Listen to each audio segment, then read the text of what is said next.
Let's go.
And now, Mike's thoughts. Xavier Worthy was arrested over the weekend. Xavier Worthy was booked in to the county jail. Xavier Worthy was charged with allegedly strangling a female accomplice, aka a family member. All those charges have since been dropped. All those charges have since been kind of gone out the window per se. People are saying like, hey, he was falsely accused and wrongfully arrested. So as videos started to surface about this alleged battery on Xavier Worthy, many people were out there hanging this kid out to dry. He's a worthless POS, he's this, he's whatever, right? At the end of the day, people are like, hey, this man needs to be cut from the NFL, throw his ass in jail, woman beater, yada, yada, yada. Fast forward, not even 12 hours later, everything of those were debunked. So every single person out there that said Xavier Worthy needs to be cut, Xavier Worthy is a worthless piece of shit, Xavier Worthy is this, this, and this, every single one of you owe him an apology. Every single person that out there was out there bashing the man over and over and over need to publicly apologize to him. Go on Facebook, go on Twitter, do whatever. Say, hey man, I messed up. We jumped the gun. Especially ESPN. ESPN put this man through the ringer just to be the first one out there. This is the society that we live in. It's the first come, first serve. Hey, we broke this news. Look at us. Don't check sources, don't check witnesses, don't check anything. Just say, hey, we did it. We as a society need to do better. We need to check facts. We need to do our due diligence before wringing somebody out to dry, such as a young man. It's just terrible. Everybody owes Xavier Worthy an apology. Cue that intro. Are you ready for the best damn NFL show on the planet? Man Hour Nation, rise up. The wrong intro. You don't want to be every time, no. I would like to personally welcome you to Man Hour After Dark. Say that thing. While I bring you the host, Mike, Buck, and Cone. You know who coming to the stage. Sports talk than what you about to hear right here. I second that. Go. You know that it's us when we talking about sports. Giving you facts on the field to the core. Tune in, we need the support. 1 hour too short, then listen some more. On all your stations, not dropping no music. Stripes like Adidas, but Nike just do it. Down 4 in the 4th, we go for the win. Michael 2 seconds, we taking it in. Buck, Mike, and Combs, you know what's going on. Man, now we're After Dark, no LA, we the big spark. No 4th and inches won't cut short. Got the best talking, it's all sports. Buzzing more than buzzer beaters. We coming live, all 3 speakers go. And what is up, Man Hour Nation? Michael Buckeye Show with the Man Hour Show, the manhourradio.com. Check out the merchandise page or check out the blog section as well. But most importantly, hit the live stream. Hit the like, hit the heart, hit the angry emoji face, hell, hit the thumbs down button, whatever you want. Interact with the show. Let us know what we're doing. Are we doing good? We doing bad? Hit that like button. Also share it with a couple of friends. Because sharing is caring at the end of the day. Just because you may not like it doesn't mean your mama won't like it. Because all moms love me, especially James Frank's mama. James Frank Llama loves hers a little bit of buck nasty. But guys, it is Monday, March 10th, 2025. NFL free agency is going crazy right now. Crazy, and we got to dive into it. We're going to talk about Sam Darnold going to the Seahawks. We're going to talk about Geno Smith going to the Las Vegas Raiders. We're going to talk about DK Metcalf going to the Steelers. We're going to talk about Jacksonville Jaguars cleaning house. Chris Godwin going back to the Tampa Bay Buccaneers, and J.J. McCarthy is officially the man, the myth, the legend in Minnesota. And then it is Monday. And of course, here on Mondays, we do a little thing called buy or sell. We want some more of it, or we don't want anything at all to do with it. Josh Allen got his dollar bills, y'all. 6 years, $330 million deal for the MVP of the NFL. Devante Adams signs with the L.A. Rams. And then, Khalil Mack. Khalil Mack is back in L.A. Khalil Mack is back in there doing his thing for the L.A. Chargers. And then, of course, we end out every show with a little bit of fact, a little bit of crap. George Pickens needs to be traded. Aaron Rodgers will start in 2025, and Kirk Cousins will start in 2025 as well. All that and much, much more, guys, as this is a live, interactive show. So if you see some breaking news out there, let us know. Let's talk about it, because I am in front of the computer, but I'm not in front of the computer. There's a lot of big shit happening in the last 4 hours. I've been away from the computer for 4 hours for baseball practice, and a lot of shit's happening. Like Kenny Pickett going to the Cleveland Browns. Myles Garrett says, I want those bills, y'all. I don't care about a Super Bowl ring. Guys, we got a lot to talk about, Before we get too carried away, we got to welcome some people in the chat. We gotta welcome some people into the rat. And Old Man River says the Rams. He has no context. We have no questions that have been asked. All he says is just the Rams. He's like, I don't know what to do with my hands. Do I put them in my pockets? Do I put them underneath my armpits? Do I pick my nose? Do I eat a burger? I don't know. But he just says the Rams. Old Man River, maybe need to stop being so old and put a little context of what you mean by the Rams. What you talking about, Willis? And then we got my man James Frank in the chat as well. He says, I wonder if Myles Garrett is happy the Browns signed a quarterback that has a Super Bowl ring. James Frank, I would really like to understand what is going on in Myles Garrett's head, right? Myles Garrett says, let's flash back to what, Super Bowl week, the week after Super Bowl. He says, it's not about the money. I just want a chance to go win a Super Bowl ring. I want a chance to go to Canton. I want a chance to be on a winning franchise. Fast forward a couple months, the Browns are staying firm, say, hey, we're not trading him. We're not even entertaining the idea. Now, the rumors were flying around at the NFL Combine. I was up there. I overheard people talking, saying, hey, the Eagles are players for Myles Garrett and the Cleveland Browns, right? They're going to offer him a lot of draft picks and a lot of money. Couple days later, Myles Garrett's like, hey, owner, general manager, I want to speak to you. And he's like, nope. You're under contract. We don't care. You're not going nowhere. Not even 24 hours later, Myles Garrett becomes the richest non-quarterback in the NFL. He signs a deal and says, I'm so glad to be here. I'm happy to be here. He said all the right things, right? Now, Myles Garrett and the Cleveland Browns are a long, long ways from being successful. Myles Garrett and the Cleveland Browns are a long way from sniffing the NFC North title or even sniffing a winning season. Let's just be flat and honest. They're over the salary cap through 2026. This Myles Garrett deal helped them not one bit with that salary cap issue. And then they bring in Kenny Pickett. Kenny Pickett saved us, my man. Yes, Kenny Pickett does have a Super Bowl ring as a backup quarterback with the Philadelphia Eagles. Yes, Kenny Pickett has been a starter in the league with the Pittsburgh Steelers. Kenny Pickett knows how to win football games. But at the end of the day, it's freaking Kenny Pickett. Mr. I need 3 gloves to make my hands 9 inches, Kenny Pickett. Guys, Cleveland Browns and Myles Garrett, I don't know what to do with you. James, I hate to be in your shoes, my man. I would hate to be a Cleveland Browns fan right now. Me on the outside just looking in, I'm just like, what are you guys doing? You still have Amari Cooper on the books.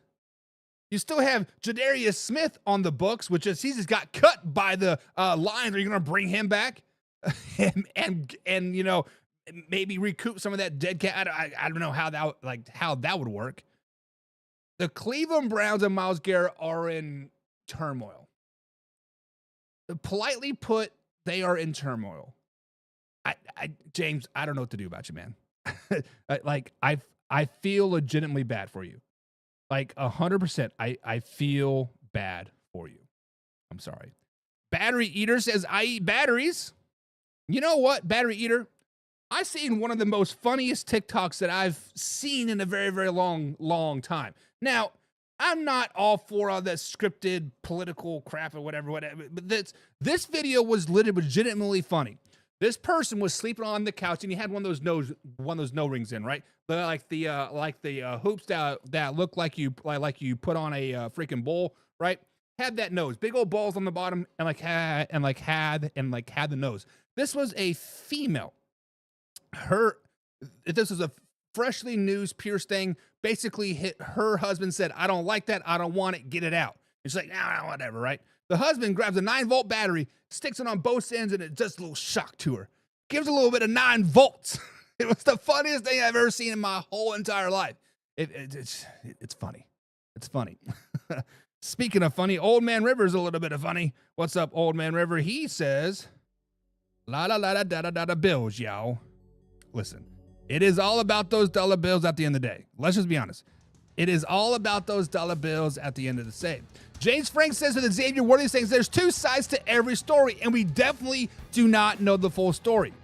James, you are exactly right. We do not know the full story for the Xavier Worthy thing. You are all facts. You are speaking facts. You're speaking out clearly as day. We do not know the whole story, and we will never know the full story. Maybe Xavier Worthy paid that woman to shut her mouth. Not once, but twice. Maybe that woman just after the money, after those Benjamins herself. I don't know. It is what it is. It is what. My man Derek's Motloads in the chat says, "What up, man? Our Nation." What's up, Derek? What's up? What's up? What's up? James Frank says, "Wish the Jags would have got rid of Trevor Lawrence and my Browns could take that move." We're going to talk about Trevor Lawrence coming up here, James. So stay tuned for that. Stay tuned for that. And Old Man River says, "I bet Max has more sacks in 2025 over Myles Garrett." Very good possibility. Very good possibility. James Frank says, "I'm not mad that he signed that contract, but damn, those dollar bills, yo." Kenny Pickett is going to be a backup. Kenny Pickett is going to be your starter, dog. Kenny Pickett is going to be that starter, James. Kenny Pickett's going to be the starter. Speaking of being a starter, my man Sam Darnold, the man, the myth, the legend, the man that rose to the top of the ranks of the NFL power rankings, quarterback ranks, week after week after week, Sam Darnold just signed a 3-year deal in Seattle. Seattle Seahawks have been busy the last few days. They released Tyler Lockett. They traded DK Metcalf, which we'll get into that later. And then they signed Sam Darnold. Guys, how big a move is this signing of Sam Darnold? Is this going to move the needle in the Seahawks? Obviously, the Seahawks missed the playoffs last season. Does this get them into the playoffs? Does this put them in the conversation for the NFC West title? Does this put them in Super Bowl conversation? When you look at Sam Darnold, he had a great 2024 NFL season. Let's not get it twisted. You can sugarcoat it all you want. The man was a top 5 quarterback across the board. Quarterback, QBR, yardage, touchdowns. He was a top 5 quarterback. Hell, if you would rank just 2024, I may have put him at number 3. He had a hell of a season, and he led the Vikings to a great 14-3 season. Granted, they stumbled the last 2 games of the season versus the Rams and versus the Lions, but let's just be honest, 14-3 plus a playoff berth for the Minnesota Vikings last season, that is no slouch.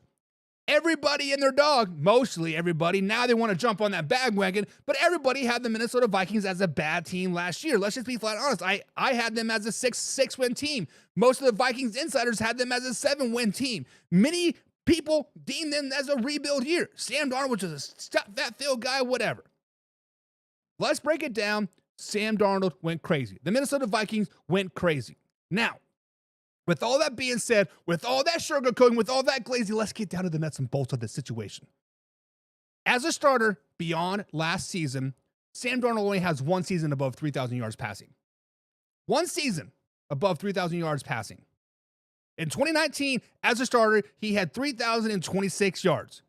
As a starter, he only has 2 seasons with over double-digit touchdowns, not counting last season. As a starter, he has no less than 11 interceptions in a season. Counting last season, he had 12. Let's flash back to 2012. Take off all the way back internet, back before social media was a big thing, back before YouTube really took off, back before this podcasting stuff really took off for anybody. The Seahawks signed a one-hit wonder by the name of Matt Flynn to a 3-year, $26 million contract. At the time, that was a crazy deal. Well, guess what? He didn't even start. A rookie quarterback by the name of Russell Wilson started over Matt Flynn that particular season.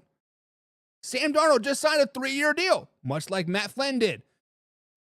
Sam Darnold signed an equivalent to a $26 million deal, just like Matt Flynn did. Didn't even start. Not on top of that, the Seahawks have lost 2 of their top 3 receivers in DK Metcalf and Tyler Lockett. In 2024, they had the 14th ranked defense, and they hadn't had many moves yet to improve that defense. So far this free agency, they haven't had anybody on the defensive side of the ball. Now, when you ask the question, can they compete in the West? Of course they can. The West isn't that good, right? False. The Rams just got a hell of a lot better. They added Devante Adams. Look out, baby. The 49ers will be better. They will be healthy. They will be 100%, right? It seems to go in spurts. The 49ers will be back. And the Cardinals are improving each and every season. Kyler Murray played at an MVP level for about 9 games last season. Marvin Harrison Jr. will explode as a top 10 receiver in 2025. So, guys, the question is very, very simple. Does this move the needle for the Seattle Seahawks by signing Sam Darnold to a 3-year deal? Guys, this is the absolutely dumbest thing you could have possibly done. Not only do they trade away their proven quarterback that has done it for the last 3 seasons in Geno Smith to the Las Vegas Raiders, and they got a 3rd-round pick. Didn't they release their staple of their offense? Tyler Lockett, the last 10 seasons, been the man, the myth, the legend, consistently out there grinding out hard, right? And then DK Metcalf. Granted, he is not considered a top 10 receiver, but he's pretty freaking good. Let's just be honest. Now, I'm not saying that the Seahawks will suck. I'm not saying Sam Darnold will suck. I am saying the Minnesota Vikings have a great system, quarterback-friendly system. The Minnesota Vikings had the top 2 receivers in the NFL, respectively, at the positions. Number 1 overall receiver in Justin Jefferson, and then the number 2 receiver in Jordan Addison. They had a good defense. They had a good running game. Seahawks have a decent defense, a decent running game. Wide receiver core is unknown, questionable at best. Guys, this signing by the Seattle Seahawks is stupid. It is asinine, at the 10, at 11. I mean, granted, you needed a quarterback after you traded Geno. Yes. But you just kicked yourself in the foot. A brand new offense in 2024, 2025. Not only did you have a rookie coach last year, a second-year coach, now with a new quarterback, new receivers, what? Seahawks fans, can you guys wrap your head around this? You guys are going to suck. I'm calling it now. In March, the Seahawks are going to suck. So, guys, in the comments below, let me know, do you like the signing of Sam Darnold to the Seattle Seahawks? How big a move is this for you? Is it good, bad, indifferent? Let me know. Old Man River says, no, it does not, but Sam had his best year last year. Yes, Sam Darnold had his best year last year because of a very quarterback-friendly system that Kevin O'Connell has in Minnesota. Sam Darnold benefited from a system, just like Kirk Cousins benefited from a system, just like J.J. McCarthy will benefit from a system. Do I need to go on? Josh Dobbs, Nick Mullins just signed a 2-year deal for Jaguars, right? All those quarterbacks benefit from a Kevin O'Connell system. James Frank says, no, I'm not sold. He did ball out, though. I will give him that, says James. And I agree with you, James. We're on the same page there. But I think this follow-up year won't be as good. Maybe the year after next. And like James, like that is why I am so scratching my head about this. I believe it was a 3-year, $66 million deal, if I'm not mistaken, right? I don't remember the exact number, but it was a lot of money, right? It was like $35-40 million per season. It was a lot of money. Why didn't you sign him to a 1-year prove-it deal? Why didn't the Minnesota Vikings franchise tag him, right? Why weren't there other teams in the mix for Sam Darnold? Because he has a lot to prove still. He's been a career backup. Yes, he was drafted, number 3 overall to the Jets. Had a couple good seasons, 3 decent seasons, I should say, not good. But we forgot it kind of guy he was in the NFL. JM says Bubby Brister would have had more success with that receiving core. Not wrong, JM. I agree. Derek says Browns versus New England. Cleveland better have value for that money. Browns are terrible. Patriots are spending money because they got it, and they're going to be terrible. Let's just be honest. 49ers lost half of their roster. They lost Deebo Samuel, and that's about it. Excuse me. Old Man River says, at least Geno is more mobile, but I think picking up Flacco for a backup. Listen, Joe Flacco's ship has sailed. Joe Flacco shouldn't have played last year. Joe Flacco should have retired after he led the Browns to that amazing playoff run a couple years ago. Let's just be honest. He should have rode off into the sunset, rode off in this high note here, and then he got benched by Shane Steichen in the Indianapolis Colts last season. He got benched by a quarterback that tapped himself out on 3rd and short, and everybody hated. Right? Everybody hated. Derek says, from Oregon to Ohio, I believe in Chip Kelly. Well, good thing you won't have to believe in him for very long because he'll be fired by week 9. Old Man River said, Sam Darnold will drop like he did in the playoffs. Big game Sam Darnold is a real thing. Just like Kirk Cousins, like primetime Kirk. Not a very good thing, right? Not a very good thing. It was $22 million per season. So, yeah, I was right. 3 years, $66 million, right? Jim Powell, what's up, Jim Powell? Jim is a pigskin punny, guys. Skin pun. Get you some. Be like Jim and click on the membership tab below. Become a pigskin punny. Get some free merch, behind-the-scenes footage, and some free entry into all of our weekly NFL giveaways. Jim says, it's Seattle. Nobody is buying. Jim, like, I think you are spot on. Because it seems like every year when Seattle did win those Super Bowls and they had the Legion of Boom, whatever, yada, yada, nobody really had faith in them, right? Like they kind of just always flew under the radar, and then they stuck up on you, and the next thing you know, they're in a wild card game, they're upsetting the Saints, and then they're winning this game. Like, oh, you're like, oh, they're good? They're in the NFC Championship game? They're in the Super Bowl? They won the Super Bowl? What? Like, it's just, like, I feel like nobody ever has faith in Seattle, period, right? You never think of them as a juggernaut, which is fair, right? They've never really been that juggernaut. Even with that defense back in the Legion of Boom days, they were nearly never that juggernaut of a team. James Frank says, I was saying in my head to please now not get Darnold for my Browns, and then they picked up Kenny Pickett. So James is like, I don't want Sam Darnold. No. We're going to overpay for him. He's not proven. He's just terrible. But then the Browns go and get Kenny Pickett anyway. That's tough, baby. That's tough. And then 49ers are about to lose Brandon Ayuk to the Chiefs or the Browns. Guys, let's talk about that.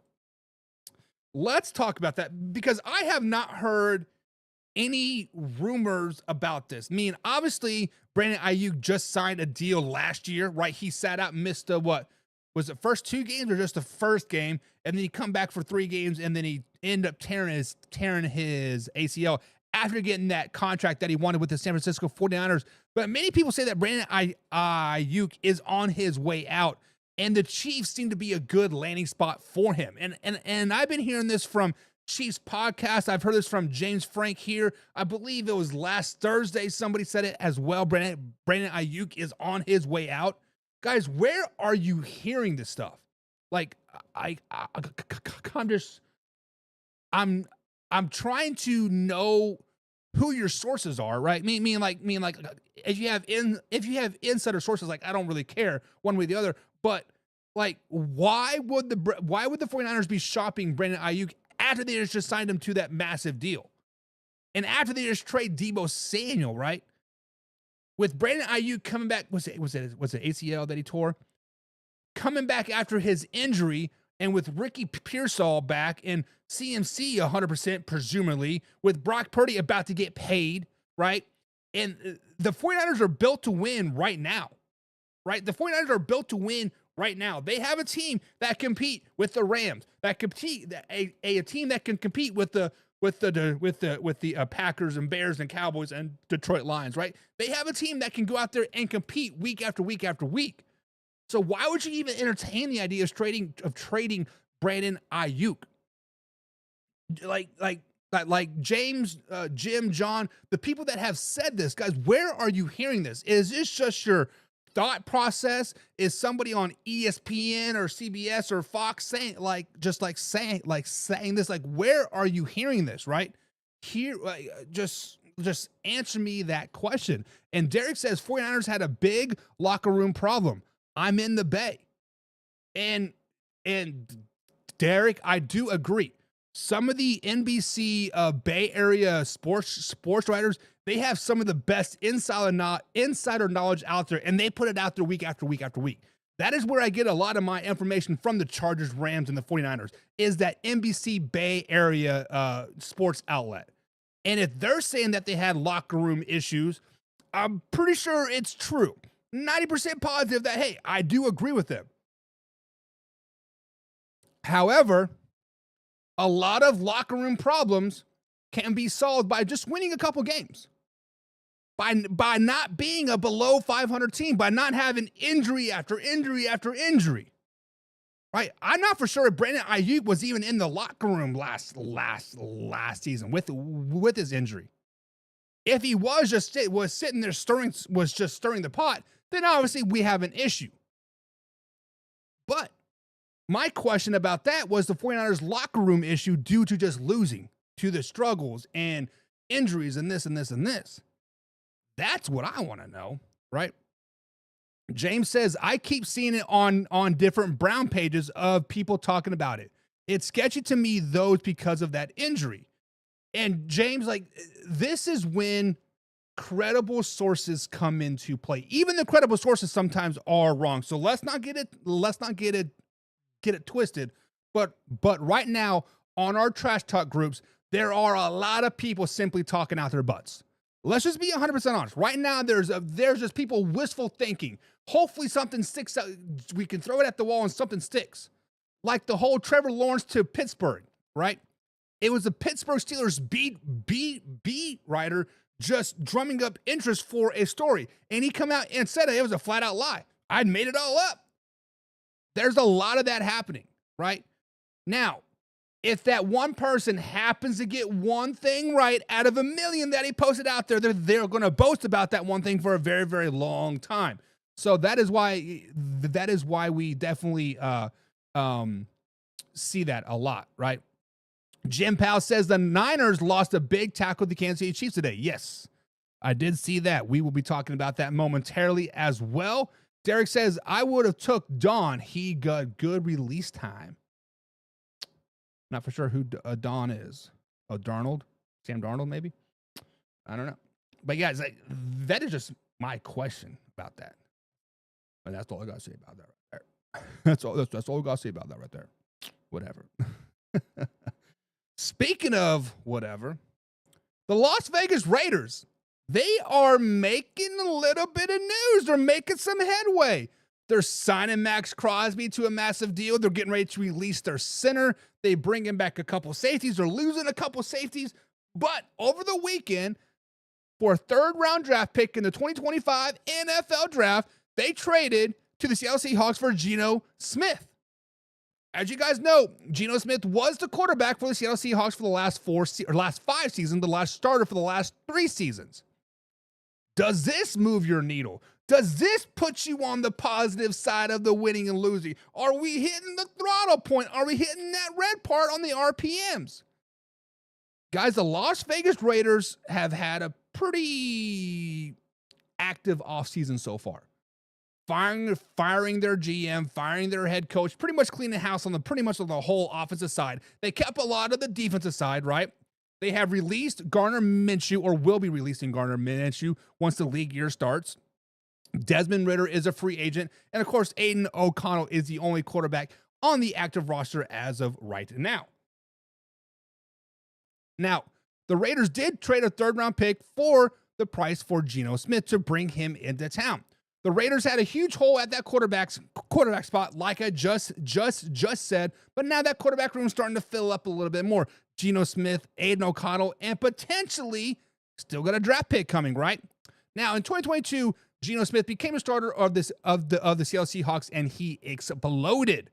But let's not forget, the first 2 years of his NFL career, they're at the lost cause. Then we kind of forgot Geno Smith was in the league. He was a backup for the Jets, and then went to the Chargers, and then eventually landed with the Seattle Seahawks.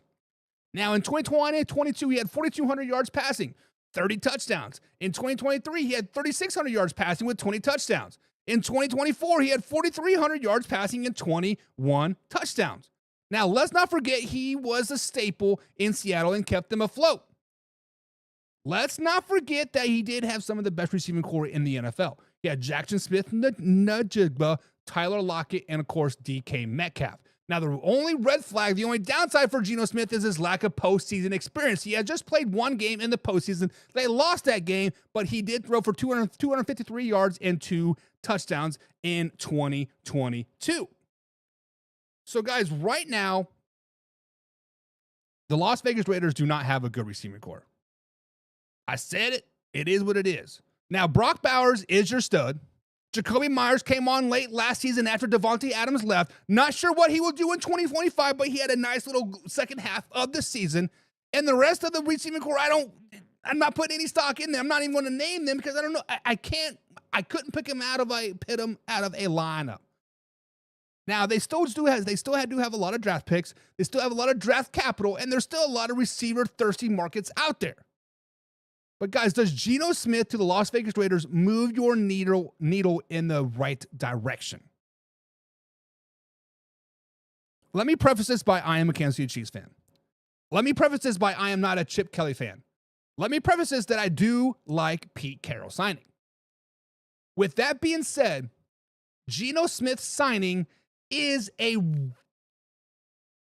directional right pick. They're starting to do things correctly. They're starting to get things and bring people in that could potentially make them a playoff caliber team and compete with the Kansas City Chiefs and the Chargers in the West in 2025. Now, is Geno Smith a long-term solution? No, absolutely not. Is Geno Smith going to be there for another 5, 6, 7, 8, 9, 10 years? Absolutely not. The Raiders still do have their 7th overall draft pick. The Las Vegas Raiders could, in theory, still go out there and draft a quarterback, a.k.a. Shadir Sanders. Put him behind Geno Smith for a couple seasons. Maybe that's what Tom Brady and Pete Carroll and the rest of the crew have in mind there. Now, if the Raiders can go out there and get a couple receivers, they don't have to be big-name receivers, but a couple receivers that have been there, done that. I'm talking like a Juju Smith-Schuster, maybe a McCall Hardman, maybe a DeAndre Hopkins, maybe, just maybe, there's other receivers out there that could come out there and really catapult Jacoby Myers and exploit Brock Bowers just a little bit more to bring that double coverage off of Brock Bowers, If the Raiders can bring in some receivers, if they can get a center that Geno Smith can get comfortable with, they have a very, very good potential of being a good team. However, they're still the Las Vegas Raiders at the end of the day. However, you cannot bank off of a whole career off of a second five-game span where Jacoby Myers went crazy. The point of the matter is the Raiders' offense is still in ICU. They are off the ventilator They're starting to recover. They're starting to be positive, right? You are starting to get a chance to just go into an ER room into a hospital bed. But let's just be honest. The Raiders' offense is still not good with Geno Smith or without Geno Smith. Geno Smith is starting to give you a little bit of life of that needle. You are starting to put gas in that empty tank, and it's starting to get above the red line, starting to get on the E, but it's still not quite full yet. So, guys, in the comments below, do you like the trade that the Raiders made for Geno Smith? Let us know. Let us know. Let us know. Let me scroll that up. Scroll back up. Derek says, I sell checks that I cannot cash. Derek, it sounds like a very lucrative business. He's selling blank checks, but he cannot cash them. Alpha Rob says, that's why I never listen to those guys in those trash talk groups. That's why you listen to me, Alpha Rob. That's why you listen to me. Old Man River says the Raiders are a wild card team with Geno Smith. What? How? What? I mean, I understand you're optimistic. I understand that your defense, Old Man River is a pigskin pundit. Pigskin pun. Get you some. And he is a Las Vegas Raiders fan. But the simple fact of the matter is Geno Smith does not give you 7 more wins. Geno Smith does not give you 6 more wins all by himself. Now, he might give you 6 wins total in a season all by himself, 5 wins total all by himself. But you guys were a 4-13 team last year. 4-13 team last year. Geno Smith does not make you a wild card team all by himself. Now, if you were to go get a receiver like DeAndre Hopkins, Juju, or other ones that are out there, maybe Brandon Ayuk comes to Las Vegas. Now, if something like that were to happen and team him up with Brock Bowers and team him up with a Jacoby Myers of second half Jacoby Myers, and that running game, White was a freaking beast, right? And if you can keep your defense off the field just for a little bit longer, maybe a 50-50 split, then I could see that. But as of right now, just Geno Smith, wild card's tough, baby.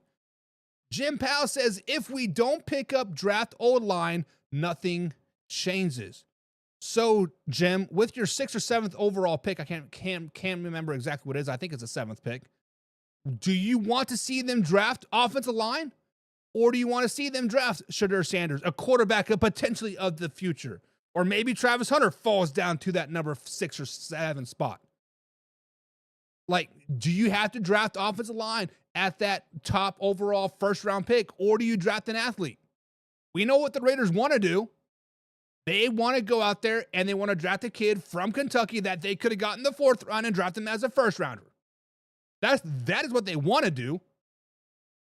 But I'm just saying.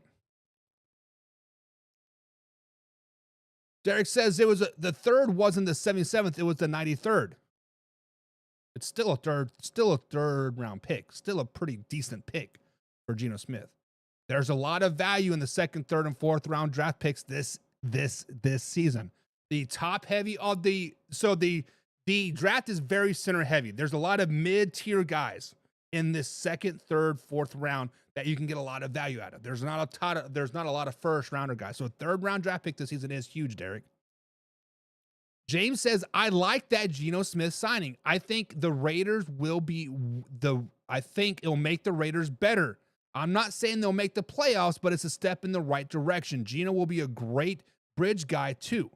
If they get a quarterback in the draft, he could sit a year or 2 and learn a lot from Geno Smith.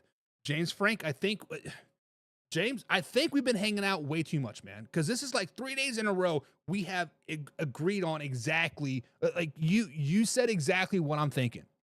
Sometimes I can't get my thoughts out of my mouth clearly, right? But you said it to a T. Geno Smith has been there, done that. Geno Smith was that top overall pick. Geno Smith was the backup quarterback. Then Geno Smith got his career resurrected when a backup got traded away, or a starter got traded away, right? Geno Smith is a great mentor, I feel. Geno Smith seems to be a level-headed guy. He does things right, and he knows how to be a professional player. This has Alex Smith and Patrick Mahomes potentially written all over it. Now, I'm not saying there's a Patrick Mahomes in this draft, but you never know. Shadur Sanders could be that guy. Cam Ward could be that guy. Jackson Dart could be that guy. You never know. You never know. Derek says the most accurate quarterback past 4 years and most pressures. So Derek is saying Geno Smith was the most accurate passer for the last four years and had the most pressures.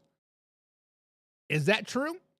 Because I feel like Joe Burrow has been sacked a lot the last 4 years.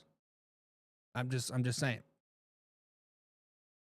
Alpha Rob, my man. What's up, Alpha Rob? He says Geno Smith wasn't all that great with DK. Much like what Jim said earlier, Alpha Rob, Seattle flies under that radar. Geno Smith last season had 4,200 yards passing with 30 touchdowns. To me, that's pretty damn good. That's better than every Chicago Bears quarterback ever. The previous year, 3,600 yards, 20 touchdowns. 2024, 4,300 yards, 21 touchdowns. Right? It's just... Now, he is not a MVP. He is not going to blast you out of the water with stats and this, but 4,300 yards passing with 21 touchdowns, that's not too shabby, my man. Not too shabby. Old Man Rivers says the Raiders should get D-Hop. He's out there. But I think D-Hop wants to stay in Kansas City. But Alpha Rob says, whoa, slow it down, baby. DeAndre Hopkins is done. He's finito, finished. He is in a D crescendo. I don't know. Old Man River says 2 years max unless makes the playoffs, then maybe. 2 years max. Well, what I mean, Geno Smith is 36 years old. So 2 years max might be about right. Give him plenty of time to train the new quarterback. And James says, whoa. Shadur Sanders is coming to Cleveland. Raiders, you can suck it. James Frank says Jackson Dart to the Raiders if the Giants do not draft him. Listen, if Jackson Dart goes in the first round, something is wrong with this year's NFL draft. Jackson Dart is a projected, third round pick, late second round pick. If the Raiders or Giants draft him in the first round, that'd be like Bill Belichick drafting Cole Strange in the first round, a couple years ago when he could have got him in the third or fourth round. That would be the Raider thing to do. Like I said, go out there in the third round, draft the player, and get him up in the first round. That would be a Raider thing to do. But Jackson Dart is definitely a third round quarterback. Buck has RDS derangement syndrome. RDS. Get out of here. Alpha Rob says D-Hop had Mahomes and couldn't do anything. You are absolutely correct. So we will talk about that later. We will. People don't like me when I talk about the Kansas City Chiefs. So we'll talk about that in a little bit, right? We'll talk about that in a little bit. Derek says Sanders, Geno clones, but Sanders not coming to Las Vegas. Huh. Shadur Sanders and Geno Smith are clones, says Derek. That's tough, baby. That's tough. Pigskin pun. Get you some. Jim, the CEO of the Pigskin Pun, says all old offensive line, Aiden O'Connell can be the future behind that line. Aiden O'Connell's not the future, Jim. I think it's been proven that Aiden O'Connell is not the future. I'm just saying. That is tough. That is tough. Speaking of Seattle, they cut Tyler Lockett. They traded Geno Smith. And now they traded the man, the myth, the legend, DK Metcalf. He has been sent to the Pittsburgh Steelers for a second-round pick in the 2025 NFL Draft. The Pittsburgh Steelers, guys, were a playoff-bound team last year. The Pittsburgh Steelers had one of the worst offenses in a recent memory. Their offense just wasn't very good. Let's just be honest. It was throw it deep and run the ball. That's all they could do.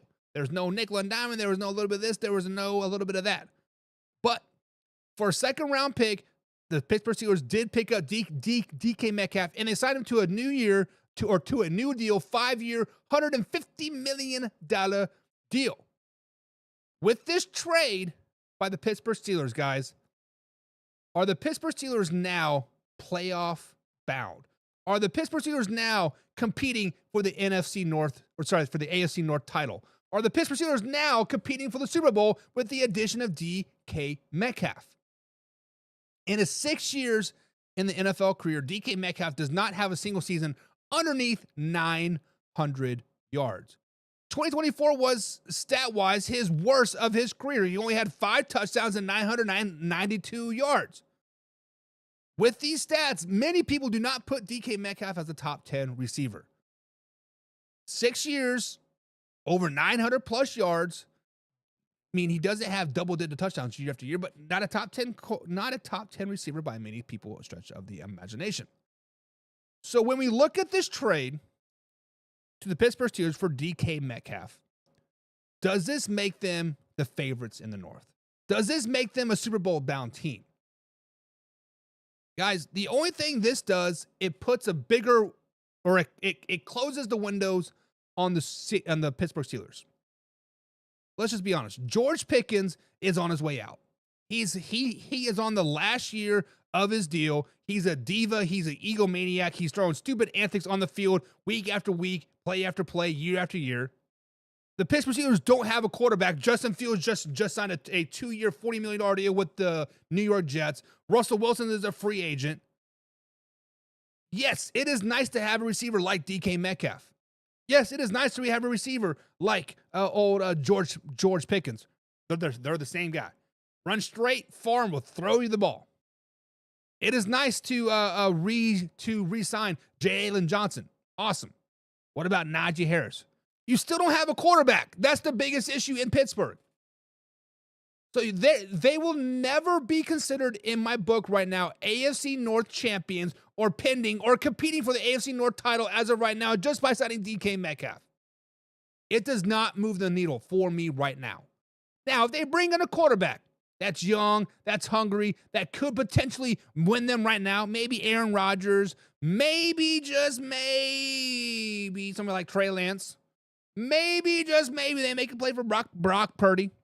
Maybe just maybe there's other people out there, Carson Wentz from the Kansas City Chiefs, that could come out there and really do something with this George Pickens, DK Metcalf.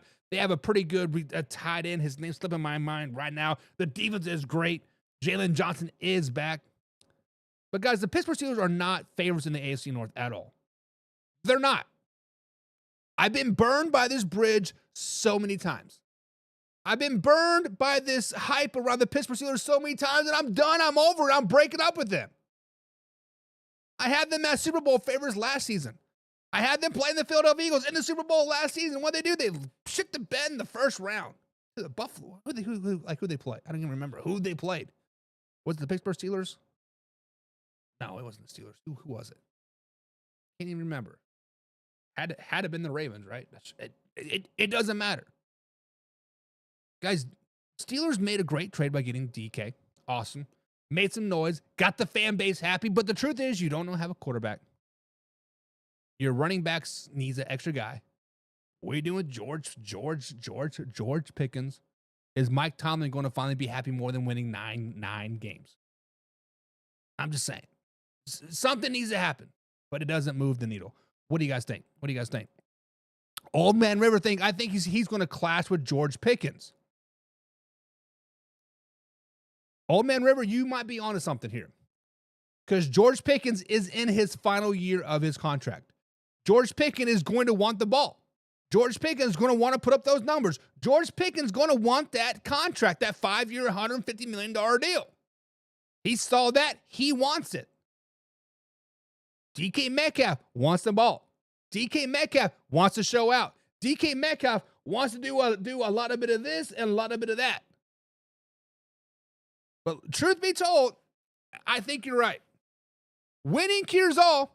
We're going to cover this in Factor Crap here in about 30 minutes or so, 40 minutes or so, about George Pickens, DK Metcalf going head to head. But I think you're right. I think you're on to something, baby. And Alpha Rob, is Russ still their quarterback? As of right now, the Pittsburgh Steelers have no quarterback. As of right now, the Pittsburgh Steelers have no quarterback. Justin Fields just signed with the New York Football Jets. I believe it's a 2-year, $40 million deal. I'm pulling up the roster here real quick here. Obviously, Russell Wilson is a free agent. He has not signed yet. So they do have Kyle Allen on the roster and Skylar Thompson. I like my man Skylar Thompson from the Kansas State University, right? They signed him to a practice squad schedule. But Kyle Allen from the University of Houston, 29 years old, 6th season in the NFL. Like, what? How many teams has this guy been on? He's been on Pittsburgh Steelers. He's been on the Buffalo Bills, the Houston Texans, the Washington Commanders, and the Carolina Panthers. 5 teams in 6 years. That's tough, baby. The Pittsburgh Steelers better be out there going out there for Kirk Cousins, Aaron Rodgers, somebody. Make a trade with the Cowboys to get Dak Prescott. I don't know. Something. Something. James Frank says, so who is throwing the ball to him? Fields? Nope. Fields is in New York. And they haven't re-signed Wilson. Does that mean they will re-sign Wilson? Listen, at this point, the Pittsburgh Steelers have tried to open up the Super Bowl window, right? Because if you think about it right now, their defense is pretty good. Defense is a top 10 defense in the NFL. They had some issues to end the season last year. Some baby mama drama, sleeping with each other, whatever. They had some type of issues there. Hopefully that is corrected. Getting DK Metcalf and Geroge Pickens is, like, on paper seems good, but they are the same receiver at the end of the day. Let's just be honest about it. Their tight end, is it Fizzlebaum? Is that how you say his name? Furtaloom, Pat, right? They still have Van Jefferson, right? They have a decent offense, paper-wise. So, I mean, if you look at their quarterback issues, would you rather have Aaron Rodgers or Russ at the end of the day? Would you rather have Aaron Rodgers or Kirk Cousins? Would you rather have potentially go out there and make a trade for another quarterback? You do have a 21st pick in this year's draft, right? You still got that. Maybe you can make a trade for some other quarterbacks. Daniel Jones is a free agent still, right? There are options out there, but what option is going to go out there and basically take mediocre money? I think that's what it comes down to. Alpha Rob says that's good for both Russ and DK because all Russ can do is throw the ball deep. Exactly. That's good for Geroge Pickens too. My man Casey Morgan's in the chat. Pigskin pun. Get you some. Casey's also the pigskin pun. Thank you, Casey, for all your support. He says, is what I'm wondering, do they draft a quarterback? With the 21st overall pick, I don't know what their second or third or fourth round picks look like. With the 21st pick, you are not going to get a Cam Ward or a Shedeur Sanders in that particular pick. If you draft a quarterback, it's probably going to be Jackson Dart in that particular realm. Is he a late first round pick? Potentially. But Steelers have not had very good success of drafting late first-round quarterbacks. AKA Kenny Pickett. If I am the Pittsburgh Steelers right now, and I think there is a quarterback out there in this year's draft that could potentially help me at 21st, go out and get him, right? But you still need to bring in a veteran to teach him. That is actually going to teach him and actually mentor him. Aaron Rodgers in New York actually seemed to be helping Zach Wilson just a little bit, right? We saw a lot of improvement in Zach Wilson's game when Aaron Rodgers was there. Maybe Aaron Rodgers, you bring Aaron Rodgers in, draft Jackson Dart. Kirk Cousins would be a reach, but man, it is tough. Old Man River. Pigskin pun. Get you some. He's also a pigskin pun. He says there's truth to that statement. What truth is to that statement? Josh Olsen, Mr. Top Fan, he's top fan himself, I should say, said, I said it on here about 6 weeks ago that Sam Darnold was going to maybe sign with the Seahawks. I mean, a blind dog's white twice a day, right? James Frank says, please, please, please, Pittsburgh, sign Trey Lance. James Frank, you don't want that evil, baby. You don't want a nasty, hungry Trey Lance with a good defense and a nice running game and a deep ball threat. Don't be signing something up for him. Then I was going to say, told you so later. There's a reason why Trey Lance 49ers traded up to draft Trey Lance. There's also a reason why Trey Lance has not started a game in the NFL for the last 3 seasons. But hey, it is what it is. Alpha Rob says, Buck, you know Tomlin is good with his 9 to 10 wins a season, baby. You are right. He's happy being mediocre. However, this is the first time in recent memory that I've seen that the Pittsburgh Steelers actually gone out there and made some noise during this free agency period. So maybe Mike Tomlin's turned over a new leaf. Maybe Mike Tomlin understands, like, hey, it's time to start branching out. We've been average for so long. Maybe we need to go out there and start doing a little bit of this, right? Doing a little bit of this. Tomlin is done. Tomlin's not done. Tomlin just needs a new change of scenery. Tomlin's going to come to Kansas City Chiefs once Andy Reid retires next season. It's going to be game on, baby. James Frank says, Casey Morgan, Big Ben might still have a few throws in left his arm. James, I heard Big Ben say that. I think it was on Twitter, right? He said with like DK and George Pickens and that and that defense, he might come back. Big Ben just has a little bit of this left in his arm. That's all he has. Casey says B needs stay away. Was never a fan of him. I'm not for sure what you're trying to say there, Casey.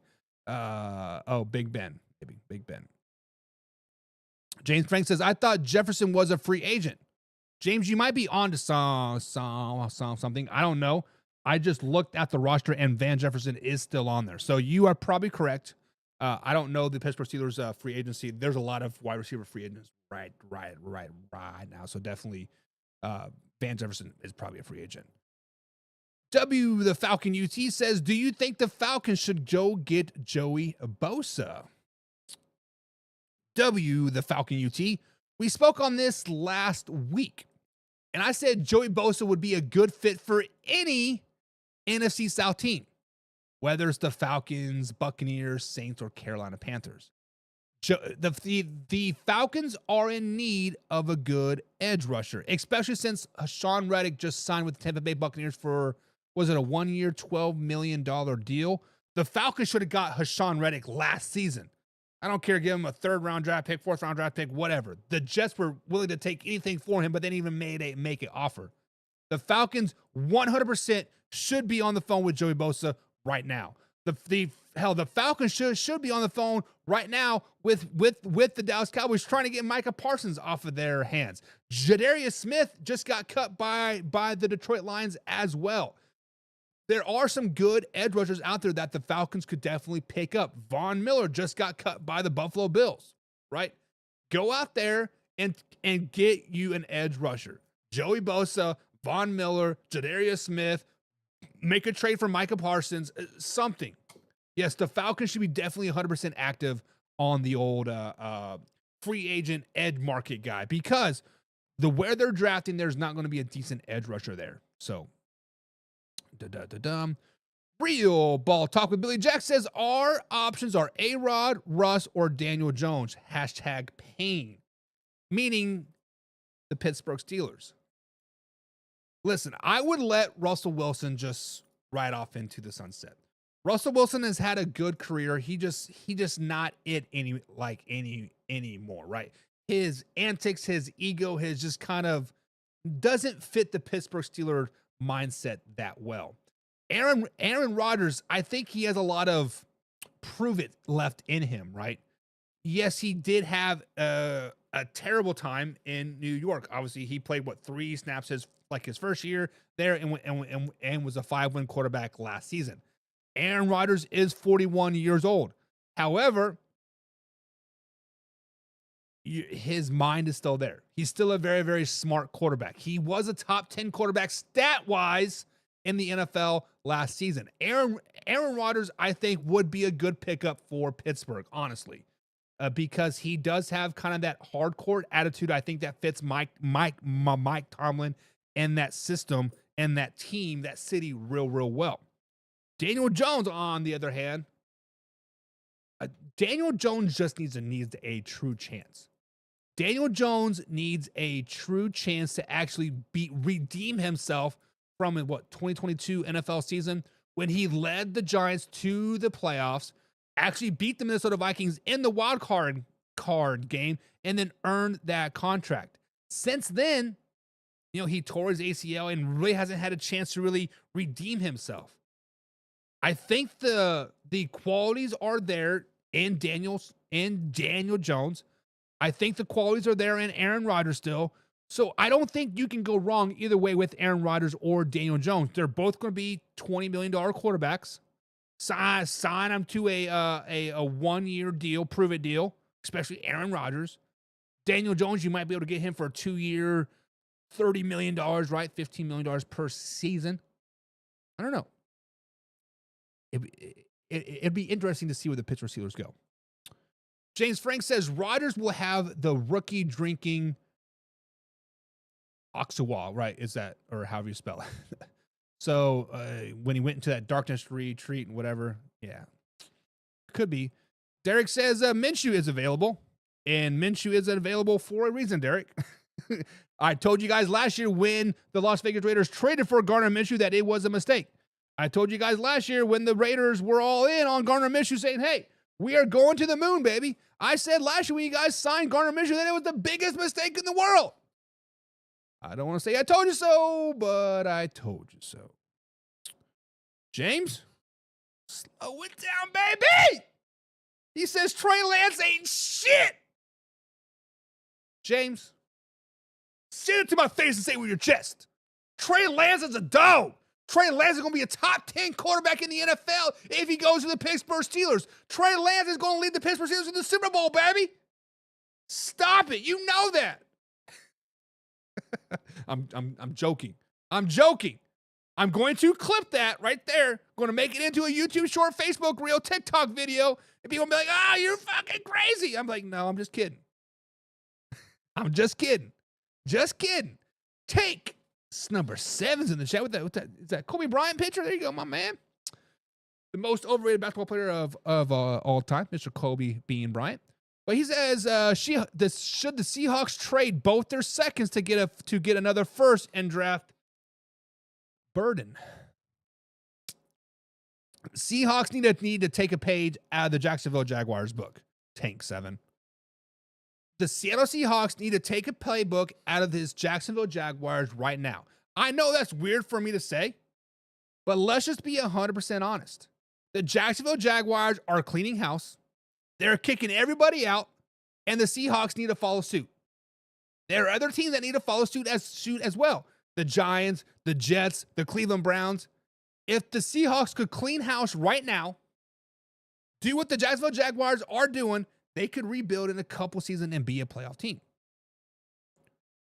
Josh Olson says, do you think Russ will re-sign with the Pittsburgh Steelers? Now that first domino has fallen, that Geno Smith and then Sam Darnold signing and then Justin Fields signing, and there's been other quarterback signings out there, I think Russell Wilson is a last option for the Pittsburgh Steelers. I think if the Pittsburgh Steelers were really, truly wanting to bring back Russell Wilson, they would have already made a deal with him. Once Justin Fields signed with the New York Football Jets, the Steelers would have made a deal with Russ. However, as far as I know, as of 10:04 p.m. East Coast time, I have not heard anything different. I think that Aaron Rodgers, Daniel Jones, or another quarterback that's going to shock us, a.k.a. Trey Lance, is going to go to Pittsburgh and going to become the starter, and I think Russ is the odd man out. I do not think that the Pittsburgh Steelers will sign Russell Wilson, but could be wrong. I just think Russell Wilson is officially done. Derek says Tomlin can't win the AFC West. He can't with the Kansas City Chiefs, Derek. Stop it. Stop it. James Frank says, I like that Reddick signing for the Bucs. Listen, the Bucs needed an edge rusher. The Bucs and Falcons were in hot pursuit of Hassan Reddick last season when the Jets were entertaining the idea of training him when he wouldn't set foot in the facility. Now, obviously, it's March. Obviously, Reddick has not set foot in Tampa, Florida as of yet. Will he step foot in the complex? Will he step foot on the field? Who knows? But on paper, on the surface, if we can get the Reddick from the Philadelphia Eagles from a couple years ago on the Tampa Bay Buccaneers, and then them also bringing back Chris Godwin, look out, baby. The Bucs could repeat as the NFC South champions. The Bucs could make some more noise in the playoffs yet again. Did you guys forget that they lost just by 3 points to the Washington Commanders last season in the playoffs, in the wild card game? The same Commanders team that blew out the Detroit Lions. Guys, the Buccaneers are a pretty good team. The Buccaneers are a team that I do not want to F with. If Hassan Reddick can be a glimpse of what he was with the Philadelphia Eagles, it is a steal. What was it? 1 year, $12 million? It was a steal. James, I think we're on the same page there, bud.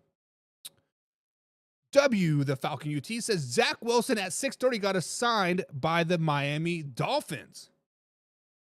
Listen, Zach Wilson has the potential to be a great backup quarterback for a very, very long time. Zach Wilson has the ability to be like a Carson Wentz or a Geno Smith, for example. If I could hope anything for Zach, it's to have a career like Geno Smith. The first 2 years with the Jets sucked, right? Let's just be honest. And then he become a backup with the Broncos, and now he's going to be a backup with the Miami Dolphins. Maybe he can stay there for a couple years, and then maybe he can go to a team that is with an aging quarterback, right? A team that has a quarterback that's a little long, like a little long in the tooth, like a Dak Prescott or a I don't know. You could probably put Patrick Mahomes up there. He's getting a little long in the tooth, right? At 30, but still, like, I hope Zach Wilson becomes a staple as a backup for the next 5-6 years. Really starts learning the ropes. We're going to forget he is in the league, and then boof, he's going to come up and lead the Cowboys to the Super Bowl in 6 years, right? I mean, that is the type of career that I see for Zach, right? It just that has it written all over it again. Geno Smith-esque, right? Real Ball Talk with Willie Jack says Daniel Jones equals 2024 Sam Darnold revamp. I'll bite. Well, pause on that. Let's slow it down, baby. Sam Darnold, I feel that, and most people here in the chat of if you are a pigskin pundit, I think we're all kind of on the same boat. I think Sam Darnold played out of his mind and was a product of the system for the Minnesota Vikings. Now, Daniel Jones, I'm not saying is a terrible quarterback. I'm not saying Daniel Jones is a top 10 quarterback or maybe even top 12, not even top 13. You can probably put him at a 17, 16 type of realm. However, last July of the 2024 NFL season, we said that the Pittsburgh Steelers were a quarterback away. They just needed average quarterback play, a quarterback play that doesn't suck, and they're going to make the playoffs and potentially Super Bowl. Russell Wilson had the average play of a quarterback, did not really suck. He had some bad games, but overall he had a nice average season, and they went to the playoffs. Of course, the defense fell apart. The offense was kind of one-sided toward the end there, but let's just be honest. If Daniel Jones can go in there and become a game manager, right? Hit the deep ball when needed, hand the ball off to Jalen Warren, let the defense eat, the Pittsburgh Steelers legitimately are going to go back to the playoffs. Are they going to win the AFC North? Probably not. Are they going to compete for a Super Bowl? They're going to have us all thinking they're going to compete for a Super Bowl. They're going to have everybody thinking like, hey, yeah, they can do it. But at the end of the day, Daniel Jones will lead them into a wild card, potentially a wild card win, and then they'll run to the buzzsaw of the AFC, of the Bengals, the Ravens, the Bills, the Kansas City Chiefs. What can you expect? Tank 7 said, should the Seahawks trade? We've already answered that question. Minshew wishes he could be Baker Mayfield. Alpha Rob says, Trey Lance is hot summer trash. Not even winter trash, not even fall trash. Trey Lance is the type of trash that's been sitting in the bottom of your trash can when it's 110 degrees out here in western Kansas, when the wind's blowing, it's hot, and it's humid, and the dust is flying, and you open up the trash and get all those flies coming flat at you. That's what Trey Lance is, says Alpha Rob. Oof. Oof.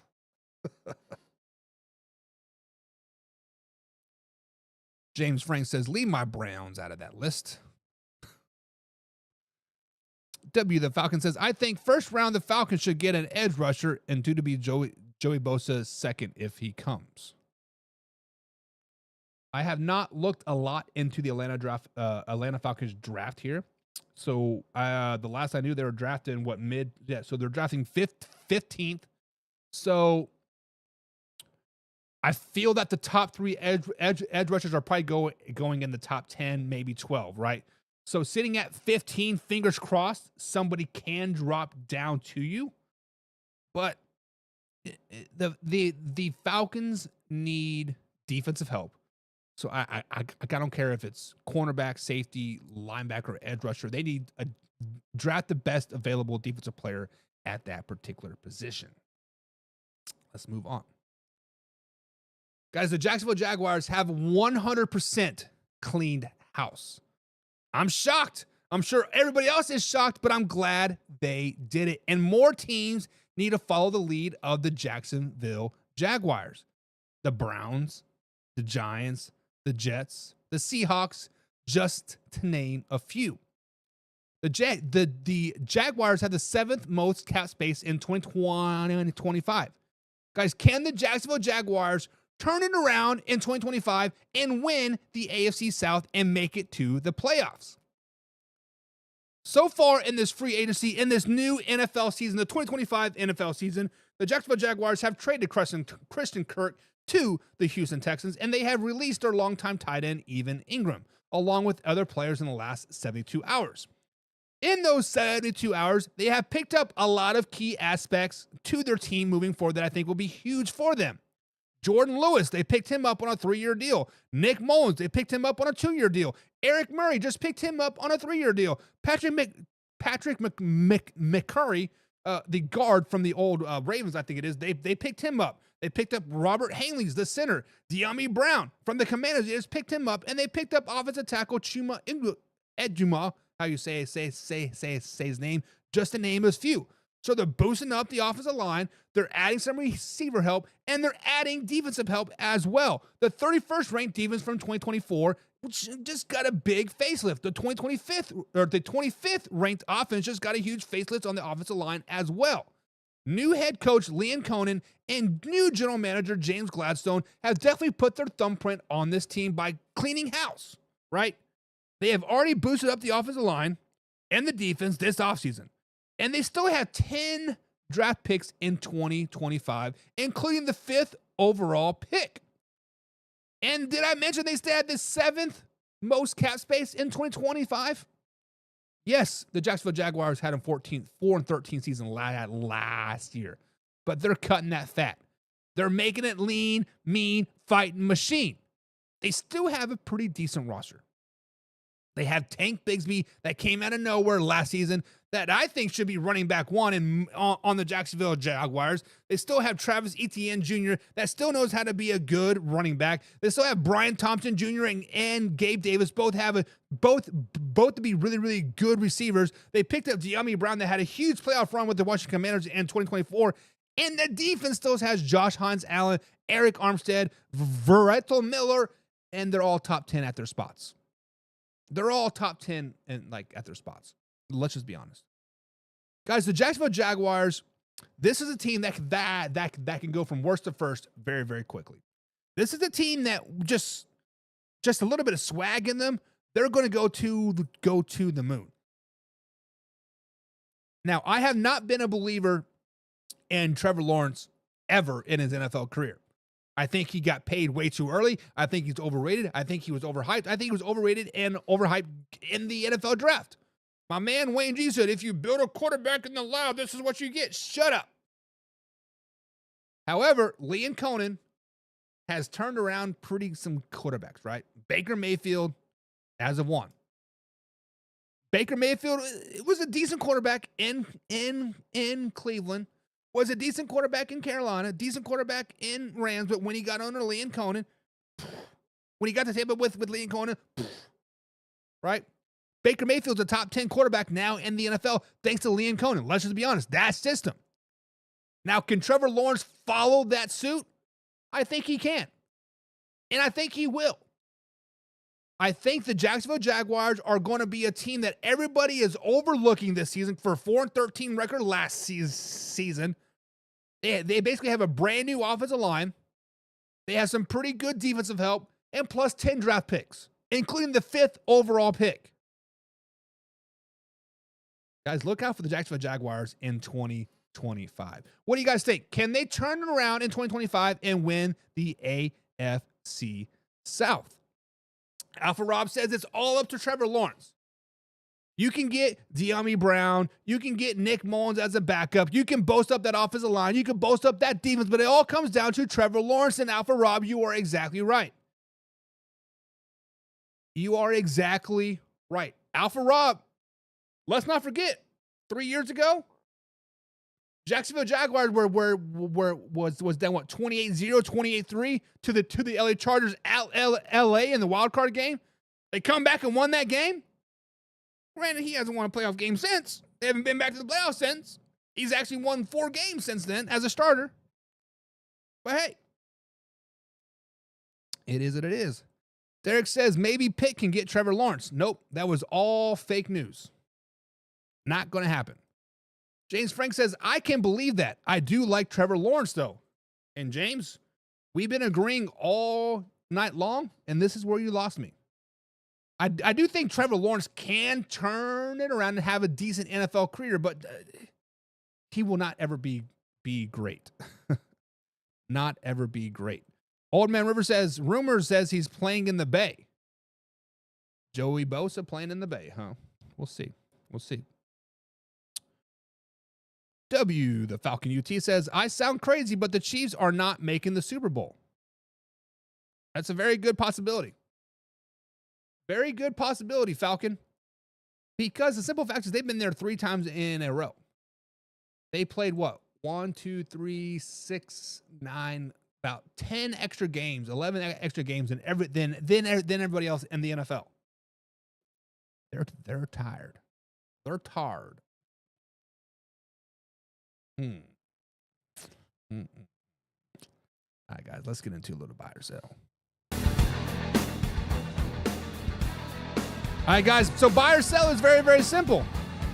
We've been scouring the old interwebs, see what the people are talking about, and we determined if we want to buy it, we want some more of it, or do we want to sell it? We want to get it out of town. We want to get rid of it. So, guys, buy or sell is very, very simple. Let's play along as a live, interactive show. First up here on the old buy or sell, Mr. Josh Allen himself. That's right, the Mr. Josh Allen himself, reigning NFL MVP, just inked a 6-year, $330 million deal, making him the second highest paid quarterback behind the great Dak Prescott. Guys, when you hear this contract, 6 years, $330 million, buy or sell, are the Buffalo Bills now in a must-win spot? Not the AFC East. Not the AFC, but a Super Bowl. Do they have to win the Super Bowl right now? For the last 3 seasons, the Buffalo Bills have had a great team. They've been built to win. They've been built to make the Super Bowl the last 3 seasons, but they have not been able to get past the Kansas City Chiefs. Last season, 2024, they lost 32-29. They were a couple inches short to beating the Kansas City Chiefs, but they just couldn't do it. 2023, they lost 27-24. 13 seconds, I might add. The year before that, they lost again. This time in the divisional round, 27-10 to the Cincinnati Bengals, which ultimately did lost to the Kansas City Chiefs as well. Now, coming off the MVP, Josh Allen has been deemed the best quarterback in the NFL. And let's just be honest, Josh Allen is the best quarterback in the NFL.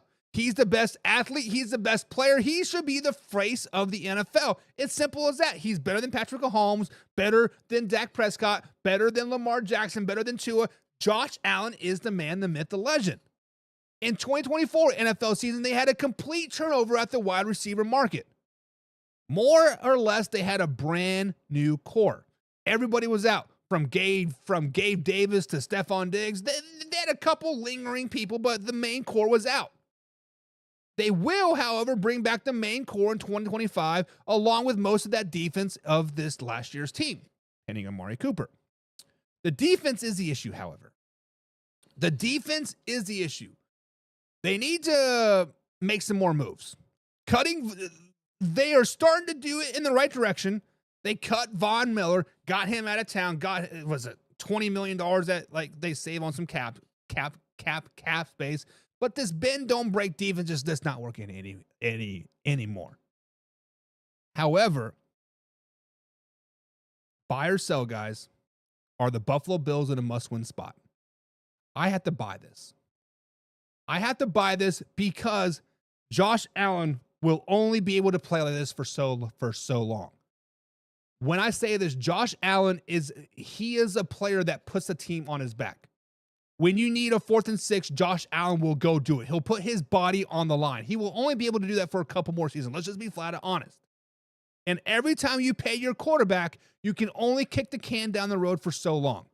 Meaning restructure this deal, restructure that deal until you eventually have to pay him. Now they've extended the window for another 4 years, right? That window's wide open. James Cook and Keenan Coleman and the rest of that team is pretty solid, pretty good. But they're in a must-win year now. I am buying it. So guys, buy or sell. Do the Buffalo Bills have to win the Super Bowl now in the next 2 seasons? Or will they never do it? Old Man River picks a pun at himself. Get you some. He's just laughing. He's just laughing because he knows that the Buffalo Bills will never win. The man is sitting there laughing because he knows that the Kansas City Chiefs are that damn good, baby. James Frank says, that's a hard one, but I will go with buy. James, that is very, very tough. I see some people over there in the old chit-chat talk, TikTok over there. Alpha Rob says buy as well. Alpha Rob is a Buffalo Bills fan. And he says, we need to win now, baby. No more of this tinkering around, trying to get there. No more of this rock, paper, scissors shit. Get that out of here. We need to win now. James Cook wants to get paid. Coleman's going to want to get paid. We paid Josh Allen. Our defense is in the prime. It's ready to just explode, baby. Got to buy it. Derek says 2 years, an extra $200 million, a lot of bread. No, 6 years, $330 million. They just didn't extend it. That's an addition of what they already got them. That's an addition. Derek says buy, but they won't win it though. Derek says buy, baby, because the Raiders are winning the Super Bowl, baby. Derek, slow it down, baby. Slow it down. But guys, buy or sell. With the 6 years, $330 million deal that Josh Allen just inked with the Buffalo Bills, are they in a must-win spot now? I am buying it. I am buying it. Next up here, guys, on the old buy or sell, Devante Adams. The man, the myth, the legend. Devante Adams signs with the LA Rams for a 2-year, $46 million deal. Guys, buy or sell. Does this make the LA Rams the front runners in the NFC West?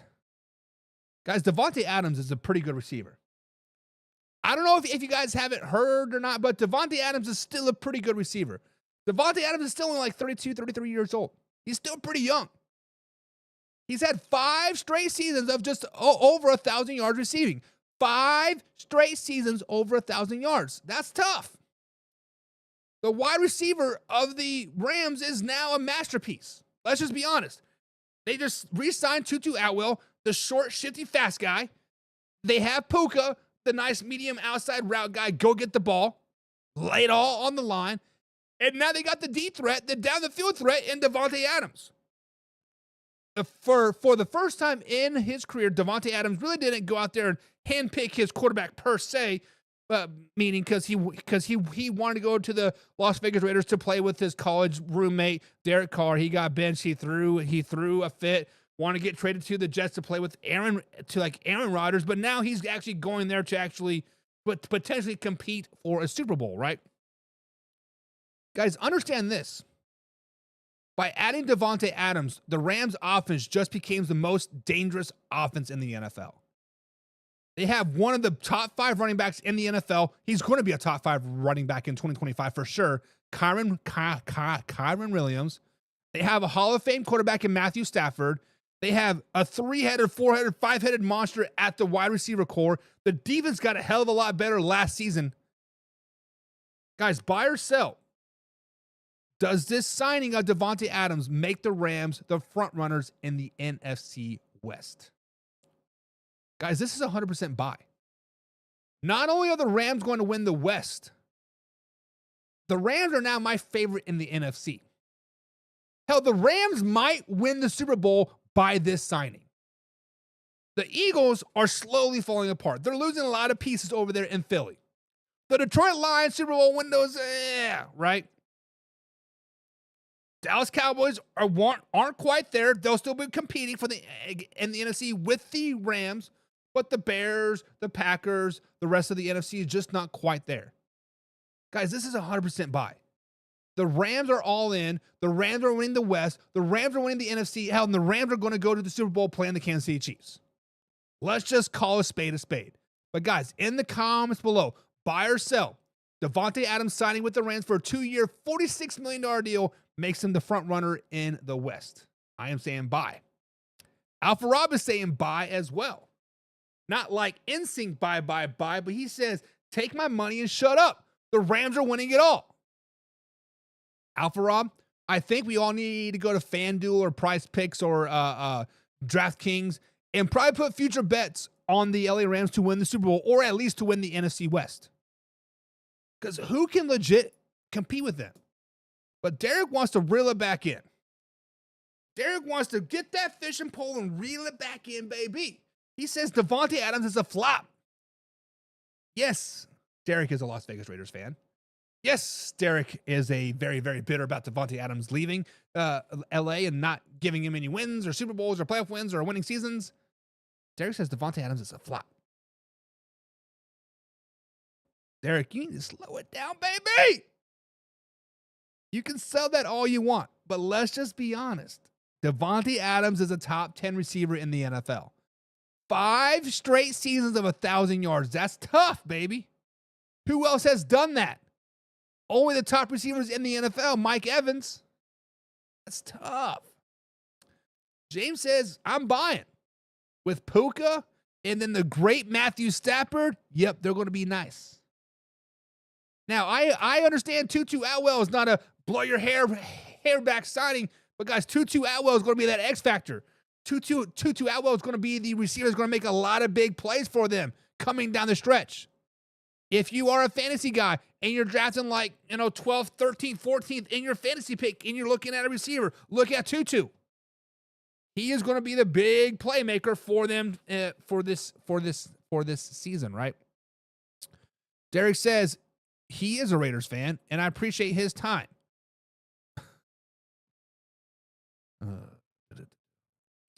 Bosa to San Francisco. We'll see about that. But guys, buy or sell. Devante Adams to the Rams makes the Rams the front runner. We will see. Time to move it on to a little bit of fact and a little bit of crap. Guys, we end every show, the last 15 minutes of today's show, we end it with a little bit of fact and a little bit of crap. I sit there on the old toilet. I scour the old interwebs, and I see what the people are doing in our comment section. Over at facebook.com/manor, we post news and articles all day, every day over there, and I see what the people are doing, and we did, and then I let them chit chat. I let them have a good time. I see what they're doing, but then we determine if it indeed is a fact or if it is a crap. Very, very simple, very, very fun, guys. It's a live interactive show. So in the comments below, put a hashtag fact or a hashtag crap. Bada bing, bada boom. We will see it. We will see it. We will see it. We'll see it. First up here on the old fact or crap, the man, the myth, the legend, Geroge Pickens. The Pittsburgh Steelers guys traded and paid DK Metcalf just a couple days ago. Second round pick, 5 years, was a $150 million deal. Geroge Pickens is the last year of his contract, and he does have a huge ego. Let's just be honest. His ego is about the size of my house. It's pretty freaking big. So, guys, fact or crap? Should the Pittsburgh Steelers trade Geroge Pickens now? Not during the season, not next week, not before the trade deadline. Now. This is tough. This is tough because when you think about it on paper, it makes sense. It makes sense to have a nice Geroge Pickens and a nice DK Metcalf on the same field, whatever, yada, yada, yada. In Madden, the Steelers are going to be pretty nice. However, DK Metcalf and Geroge Pickens are the same exact receiver. They go deep and they go get the ball. They're the same freaking guy. Geroge Pickens had so many antics last season. I was shocked that he wasn't traded / cut last season. I was all about the Pittsburgh Steelers trading Geroge Pickens last season when he started throwing his helmet down and face masking people and doing this and shooting Browns fans. Like, what? What? Now, in his 3-year NFL career, that's right, just 3 short years, he has 1 year over 1,000 yards. That was 2020, 23. Last season, he was 99 yards from going over 1,000 and going into the final game of the 2024 NFL season. He finished with 900 yards. He had -1 yards in the final game of the season. Now, Geroge Pickens does average 16.3 yards per catch because he's a down-the-field threat guy. He goes deep and he gets the ball. And over his 3-year career, he does have 12 touchdowns. Geroge Pickens does have a chance to be a top 10, if not a top 5 receiver in the NFL. However, his ego needs to be checked. However, his crazy antics need to be checked. However, he needs a solid number 2 or be a number 2 receiver on a team to become a top 10, if not a top 5 receiver in the NFL. So, guys, fact or crap? Should the Pittsburgh Steelers trade Geroge Pickens now? I'm going to say crap as of right now. I'm going to waffle around the answer. There's no waffling here on Man Hour, Buck. I know, but I'm going to waffle. I'm going to waffle because this could potentially be a match made in heaven. This could potentially open up the door for Van Jefferson to come back. This could potentially be a great for Pat and their other receivers for some nice underneath threats, right? If they bring back Russ and he has 2 deep threats, that could be a match made in heaven. However, if he starts to act out by game 4 of this season, they need to start looking for a trade suitor. If Geroge Pickens starts to act out in the first 3, 4, 5, 6 games of the season, they need to trade him now. But if he is quiet and he does his job, goes out there and blue man collar it, right? I expect him to get a deal. So I'm waffling around the answer. So as of right now, I'm going to say crap. I think it's crap. I do not think the Pittsburgh Steelers should trade him as of right now. What do you guys think? Fact or crap that the Pittsburgh Steelers should trade Geroge Pickens now? Alpha Rob says fact. Fact, he says. I can see. So let me ask you this, guys. For the people that are going to say fact, we saw DK Metcalf get traded for a second round pick. We've seen other veteran receivers last year go for 4th and 5th round picks. So where does Geroge Pickens' value fall? Is it a 1st round pick? I mean, he is only entering in his 4th year of his NFL career. Is he a 2nd round pick, or is he the 4th and 5th round pick? I'm curious of like where you guys think he would land. James Frank says fact. Get him out of town. James, I think you're your bias is coming into play a little bit here. I think you just do not want to see George Pickens on the field against your Cleveland Browns. Alpha Rob says he doesn't like to play in the cold and doesn't like to run block. Sounds like a perfect trade to Miami. Derek says after game reports about to be housewives Pittsburgh. Interesting. Josh Olsen said the Niners could still win the NFC West if they stay healthy. They could, but they won't. Let's just be honest. Old Man River says crap. George Pickens needs to stay put in Pittsburgh, and DK and George are match made in heaven. Derek says, does that position need that kind of swag to be great? A lot has been said to a great receiver and his confidence. So Derek is saying that George Pickens has those antics and that egos is because he is great and he has the confidence. So Derek, there's that fine line of confidence and ego filled, right? You definitely toe the line of being called full of yourself, ego, and confidence. Right now, George Pickens falls on the ego side, full of himself, right? When he was being that fake tough guy versus the Cleveland Browns, that was just asinine. That was stupid, right? That was asinine and stupid. If he could fall on the other side of that line and be confident, but still kind of have that swag or whatever, he'd be a totally different, likable person. But right now, he's falling on the wrong side of it. James Frank says DK and Pickens will be fighting. Pickens don't want that smoke, though. DK would be a one-hit wonder. If those two box, DK would knock out George Pickens and like that, baby. Like that. Let's just be honest. Alpha Rob says when he's not getting the ball, he doesn't try. Maybe with DK there, maybe they'll elevate. I don't know. But you are right. When he's not getting the ball, he definitely is a little crybaby. Derek does say crap. Do not trade George Pickens. And James Frank says Mike Evans has confidence. George Pickens has an ego. Exactly. Couldn't have said it better myself. But next up here on the old Factor Crap, the man, the myth, the legend, the 41-year-old man himself, Aaron freaking Rodgers, still has not signed to a team as of yet. As you guys know, he was cut by the New York Jets just a few weeks ago. And as the quarterback market starts to go crazy as of right now, Sam Darnold, Geno Smith, Justin Fields, etc. getting deals, guys, Factor Crap, Aaron Rodgers will start in 2025.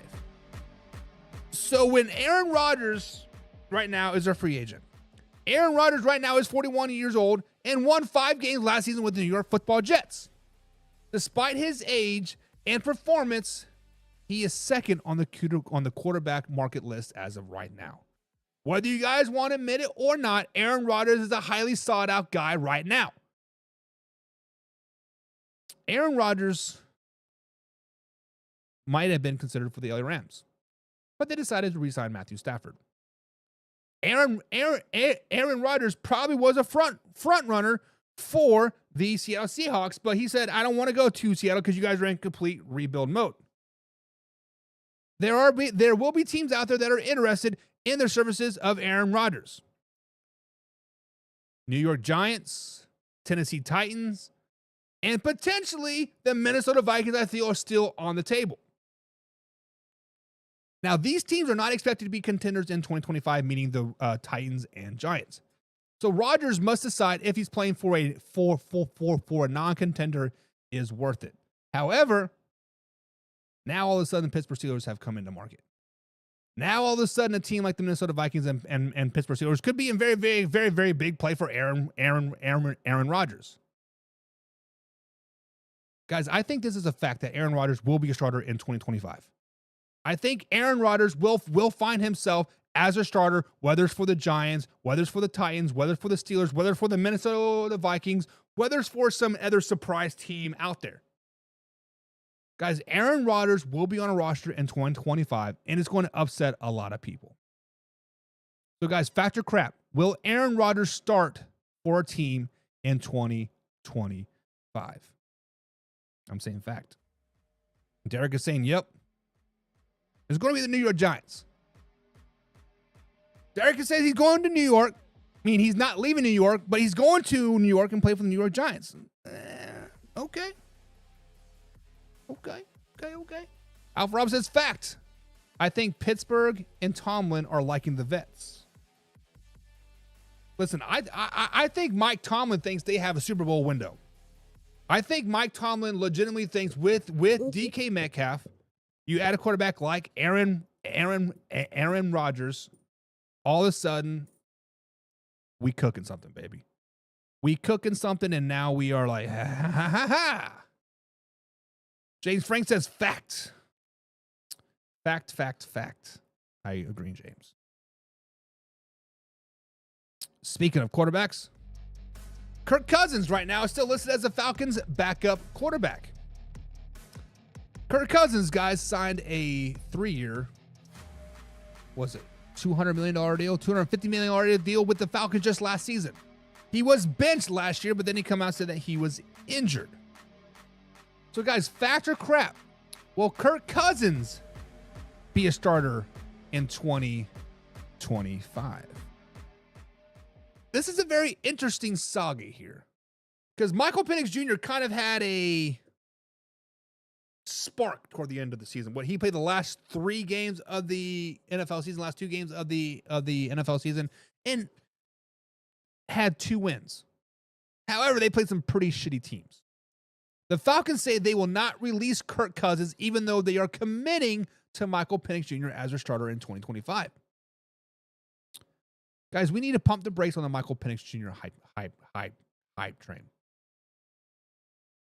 Some argue that Penix gives the Falcons a better chance to win than Cousins, but his competition last year was weak at best. Let's just be honest. Penix faced historically bad Carolina Panthers defense. Excuse me. And then they played the second worst defense in the Washington Commanders. I'm sorry.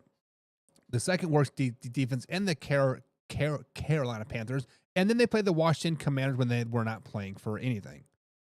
The best defense that he played against was the New York Giants, and they were ranked in the bottom 12th of the league. Despite this easy schedule, Michael Penix Jr. was slightly more productive than Kirk Cousins, with the most of positive numbers coming in the game versus the Carolina Panthers. Now, let's not get crazy. Michael Penix Jr. did show flashes of brilliance last season, and they had the potential to become a franchise quarterback for the Falcons. Giving Penix more starts might hurt the Falcons' chances of winning the division in 2025, but could have long-term benefits. Guys, there is a little cat and mouse game being played in Atlanta. The cat and mouse game is, do we try to win now or do we build for the future? I think the Atlanta Falcons are building for the future. They are building for Michael Penix Jr. They want Michael Penix Jr. as a starter. But once Michael Penix Jr. starts to struggle a little bit, if Kirk Cousins is your backup, you're going to start hearing those rumbles. Put Kurt in. Put Kurt in, right? He's $45 million a year. Put him in. The reason why the Falcons are saying they will not release Kirk Cousins is to gain his value, to up that draft pick, right? So, guys, fact or crap? Will Kirk Cousins be a starter in 2025? I'm saying this is a fact. I'm saying this is a fact because there's going to be a team out there that is going to willing to overpay for our services of Kirk Cousins. At first, I thought it was going to be the Las Vegas Raiders. They overpaid for Geno Smith. Let's just be honest. Now, the Pittsburgh Steelers historically don't overpay for four players. But historically, they don't go out and get players during trade and free agency anyways. The Giants want a quarterback. The Jets need a quarterback. And there's other teams out there that could want in services of a quarterback. Now, I don't think the trade of Kirk Cousins will be till after the draft, but I think it is a fact. I think Kirk Cousins will be a starter in 2025. So, guys, fact or crap, will Kirk Cousins be a starter in 2025? James Frank says, crapola. Crapola. Okay. You stay in the backup, says Frank. Alpha Rob says fact. Atlanta will come back to Kirk Cousins. So they're going to bench Michael Penix Jr., crush that kid's confidence, Put in Kirk Cousins just to be an 8-9 team yet again. I like it. I like it. I like it. Derek says, can I answer he opens but is traded before the season trade deadline? So Derek thinks that he's going to be... So, Derek, if I read your mind correctly, if I read between the lines correctly, you were saying that the Falcons are going to have a good 2025 NFL campaign and Michael Penix Jr. is going to do well. At that time, the Falcons will be like, hey, we don't need a backup quarterback anymore. Who wants to give us a 4th or 5th round pick for Kirk Cousins? I think at that point it might be a little too late. But you don't know that. James Frank says, you already know my Browns will overpay for a quarterback. They will, but they cannot afford anybody like right now. But let's just be honest. And Derek says, fuck, your beard's looking patchy. Man, that's rude as hell. Now, it's just, look, so this side, like, this is all blonde. This is gray, right there. That's all gray. I got a nice beard. It's just the lights make it look patchy. No, just my beard naturally grows in white trash form. So yeah, I'm from the trailer park. But guys, that is going to be it for Man Hour NFL Talk tonight. It's been fun. It's been real. It's been real fun. Let's just be honest. We'll see you guys tomorrow. There's been a lot more transactions tomorrow. We'll dive deeper into that. And as we gear up for the NFL draft moving forward, guys, see you tomorrow. Live, raw, uncut NFL Talk. See you soon. What I'm looking for. There it is. Now it's time to take off. Gotta keep it live and raw. Better stay tuned in. Man Hour NFL Talk. I know that you ready for more. They on the field, ready for war. Who's in the lead? I'm checking the score. We about to do it like never before. NFL live, uncut, raw. This is Man Hour NFL Talk. Let's go.